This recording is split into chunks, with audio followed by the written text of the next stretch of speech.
Hello, welcome to Simple Answers. I'm your host Jason. In this video, I'll be showing you how to put Android phone in safe mode.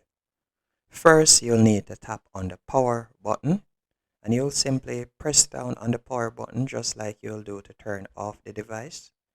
Then you're going to see power off, as you can see right here, and you'll simply tap on it a bit. Then you'll see safe mode, and you'll see tap again to restart your phone, and you'll simply tap on the safe mode icon to restart your phone. And once it restarts your phone, you'll be in safe mode now. And to come out of safe mode, you'll see a notification whenever your phone starts up, and you'll simply pull down your screen from the top right here, and you'll simply tap on the notification to turn off safe mode. And that's how to enable and disable safe mode on Android